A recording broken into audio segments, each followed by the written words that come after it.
안녕하세요. 자, 목사님은 하루하루 잘 보내고 있습니다. 여러분들은 어떻게 보내고 계십니까? 어제는 어린이날이었죠. 우리 교회 학교 친구들 대부분은 어린이가 아니죠. 우리 교회 학교에는 우리 상진이, 아직 영유치부인데, 어쨌든 상진이, 그리고 또 우리 하은이, 또 우리 주영이, 이렇게만 어린이에요. 그렇지만 모든 우리 교회학교 친구들을 축복하고 늘 여러분들이 하나님 안에서 행복했으면 좋겠습니다. 아셨죠?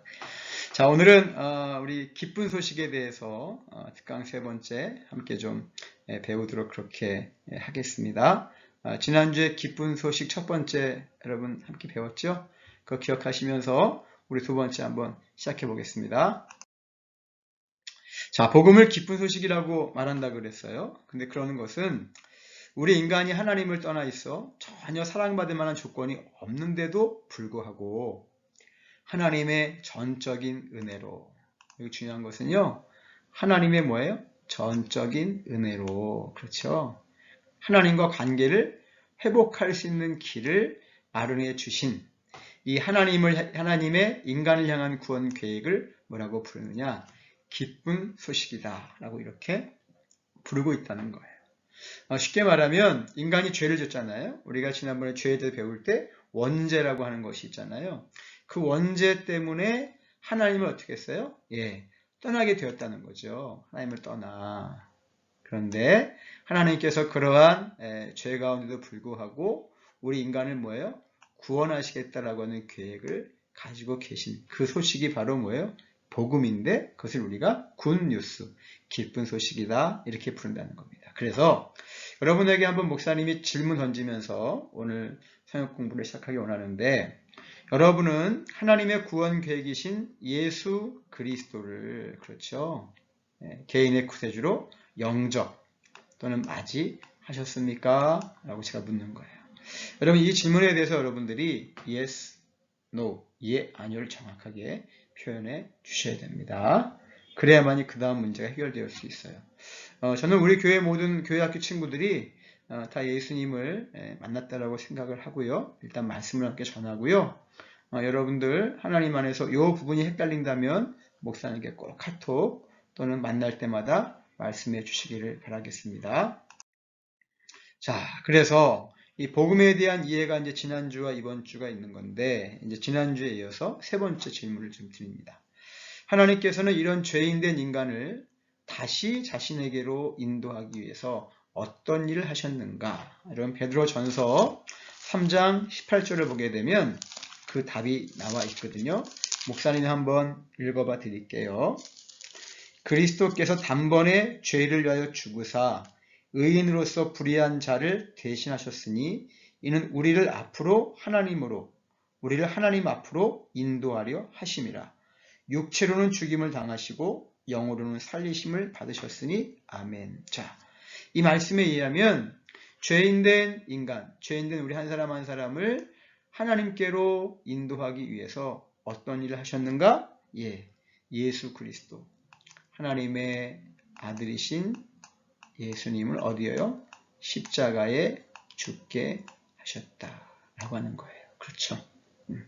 여러분, 이 사실을 믿는 게 바로 믿음이고요. 이 예수님의 십자가의 죽으심으로 말미암아 저와 여러분이 뭘 받았죠? 바로 하나님 안에서 구원을 받게 된 겁니다. 그래서 여러분, 이러한 모든 과정들을 다 뭐라고 말하냐면 이것이 바로 기쁜 소식, 바로 복음인 거예요. 자, 네 번째, 하나님께서는 왜 예수님을 십자가에 못 박기까지 하면서 우리를 살리신 것일까요? 왜 그러셨을까? 요한일서 4장 16절 말씀 먼저 제가 읽어드릴게요. 하나님이 우리를 사랑하시는 사랑을 우리가 알고 믿었노니 하나님은 사랑이시라. 사랑 안에 거하는 자는 하나님 안에 거하고 하나님도 그 안에 거하시느니라. 아멘. 하나님께서 왜 독생자 아들 예수님을 십자가에 못 박기까지 하면서 우리를 살리신 것일까? 오늘 16절 말씀 보니까 뭐라고 말씀하고 있냐면, 하나님은 뭐라 그랬어요? 우리 하나님은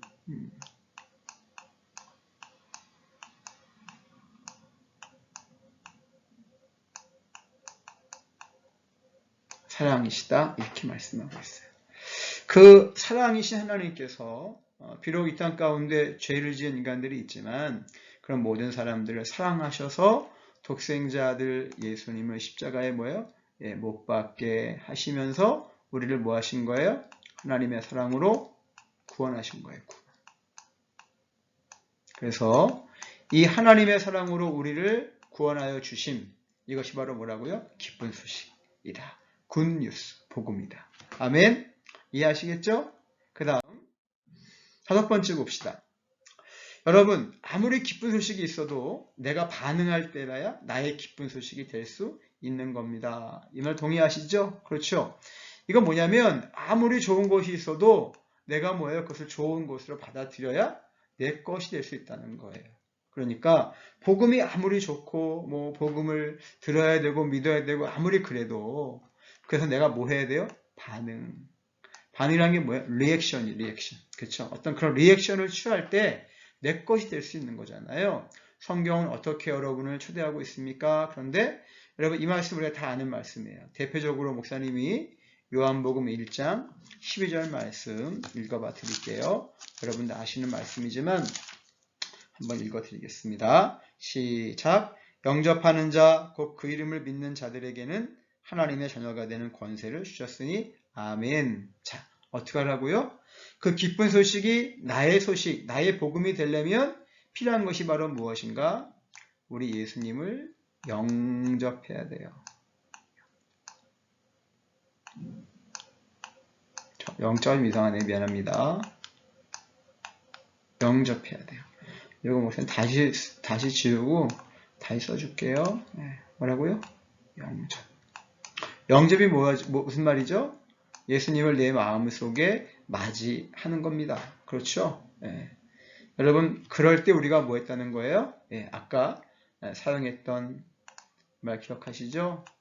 주님을 영접한 사람들을 뭐 했다? 구원받았다. 그 기쁜 소식이 나의 것이 되는 것이다. 라고 이야기하는 거예요. 그래서 그럼 어떻게 구체적으로 주님을 영접할 수 있느냐? 로마서 10장 9절로 10절 말씀을 목사님이 읽어드립니다. 여러분 꼭 읽어보셔야 돼요. 로마서 10장 9절로 10절 말씀 제가 읽어드릴게요. 시작. 내가 만일 내 입으로 예수를 주로 시인하며 또 하나님께서 그를 죽은 자 가운데서 살리신 것을 내 마음에 믿으면 구원을 받으리라. 사람이 마음으로 믿어 의에 이르고 입으로 시인하여 구원에 이르느니라. 아멘. 이게 방법이에요. 그러니까 예수님을 주인으로 내 인생의 내 삶의 주인으로 시인하고 그리고 또 하나님께서 예수님을 죽은 자 가운데서 그를 죽은 자 가운데 살리신 것을 내 마음에 믿으면 그렇죠. 하나님이 예수님을 죽은 가운데서 살리신 것을 믿고 부활의 주님으로 믿고 입으로 시인하고 또 마음에 믿어 의에 이르면 그렇죠. 구원에 이를 수 있다라고 말씀하고 있는 것입니다. 그래서 이런 10절 말씀 마음으로 믿어 의에 이르고 입으로 시인하여 구원에 이르느니라. 마음으로 믿어 먼저 의에 이르고 입으로 시인 선포하는 거예요. 그리고 구원에 이르게 되는 것이다. 이게 과정이에요. 그래서 6번째 문제가 대단히 중요합니다. 복음에 있어서 죄인됨을 깨닫는 시작이 중요하다. 그렇잖아요. 우리가 복음 기쁜 소식을 받아들이려면 내가 죄인입니다. 그거 깨달아야 된다고 그랬잖아요. 그런 것처럼 예수님을 주인으로 모시는 단계도 중요합니다. 어떻게 보게 되면 이게 시작이죠. 그럼 이건 뭐죠? 이거는 마지막 그 결말이에요. 우리는 주님에 대한 개념이 약하기 때문에 그죠? 예수님 믿는다고 하면서도 생활에 큰 변화가 없는 경우를 보게 됩니다. 그러면 주님이란 어떤 뜻일까요? 이사야서 43장 1절에 보게 되면 주님의 이런 뜻이구나 말씀하고 있어요. 자, 이런 뜻입니다. 읽어드릴게요. 야곱아, 너를 창조하신 여호와께서 지금 말씀하시느니라. 이스라엘아, 너를 지으신 이가 말씀하시니라. 너는 두려워하지 말라. 내가 너를 구속하였고 내가 너를 지명하여 불렀나니 너는 내 것이라. 아멘. 자, 이 말씀 속에는 주님이 어떤 분이실까? 주님이란 어떤 뜻일까가 나와 있는데 어떤 뜻이죠? 여기 보니까 주님은 창조주. 그죠? 그래서 너를 창조하신 여호와 너를 지으신 이가 말씀했다 그랬어요. 그럼 여러분, 이분은 바로 누구냐? 우리의 주인이시라는 거죠.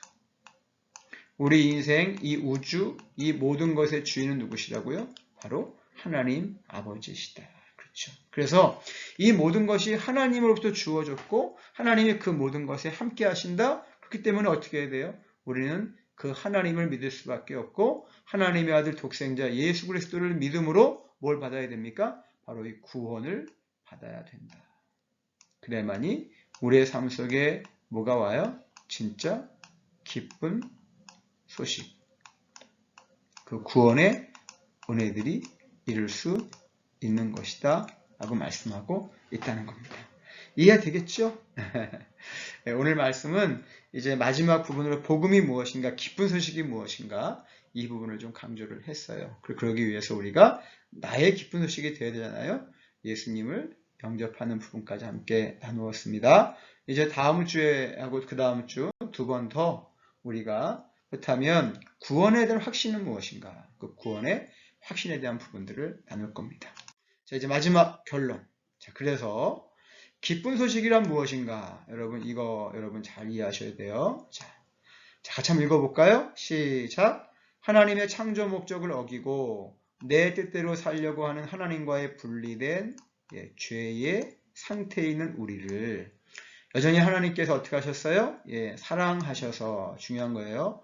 여전히 하나님께 사랑하셔서 내가 회복할 수 없는 죄와 죄의 형벌의 문제를 예수 그리스도를 통해 해결해 주셔서 예수 그리스도를 인생의 뭐예요? 주인으로 모시고 다시 하나님과 교제하며 영원한 생명을 소유한 것을 뭐라 그래요? 기쁜 소식이다. 이건 너무 목사님과 풀어서가 좀 어렵죠? 쉽게 말하면 뭐냐면 기쁜 소식이란 누구와? 우리 하나님과의 뭐가 되는 거예요? 하나님과의 교제가 시작되는 것을 이야기한다라고 하는 거예요. 교제. 알겠죠? 하나님의 나눔, 만남, 기도, 하나님의 임재, 함께하심 이런 것들을 경험하는 것을 이야기하는 것입니다. 이 기쁨 소식이 지금 많은 사람들에게 전해지고 있고 저와 여러분들은 매주마다 이 기쁜 소식을 듣고 있어요. 그래서 또 들었던 것이다라고 생각하지 마시고 이 기쁜 소식을 잘 이해하고 이것이 복음이구나 라고 하는 것을 잘 받아들이면서 여러분 모두가 하나님의 사랑하시는 자녀들로 잘 거듭나서 여러분 이 죄의 문제를 해결하고 복음의 은혜와 복음의 능력을 가지고 살아가는 우리 모든 친구들이 되었으면 좋겠습니다. 여러분들의 부모님이 또 교회가 잠언기도회라고 하는 기도회를 통해서 여러분을 위해서 지금 기도하고 있습니다. 그래서 여러분도 그 사실을 알고 여러분들이 부모님이 나를 위해 기도하고 계시는구나. 나도 부모님을 위해서 뭔가 해야 되겠다 하는 마음을 가지고 여러분 목사님이 보여드릴게요. 이렇게 지난번에 교회 오신 잠언기도 봤죠? 이거 가지고 기도하고 여기 보면요. 하나님 자녀의 삶을 살게 하는 잠언기도라고 되어져 있습니다. 그래서 이 기도를 가지고 부모님들이 열심히 지금 기도하고 있으니까 여러분들 그렇게 하시고 같이 기도하는 한 주간 되었으면 좋겠습니다. 5월 마지막 주 5월 29일에는 이제 우리 교육부서 예배가 첫 예배로 모여질 겁니다. 그래서 여러분 교육부서 모임이 모여질 겁니다. 여러분 기대하시면서 우리 5월 29일부터는 이제 교회에서 여러분들의 모임을 가지고 함께 만나고 또 예배당에서 목사님과 함께 만났으면 좋겠습니다. 자, 남은 시간도 잘 보내시고 5월 한 달 여러분의 가정에 또 여러분의 모든 삶의 자리에 하나님의 축복이 함께 하시기를 주님의 이름으로 축복합니다. 아멘. 안녕, 샬롬.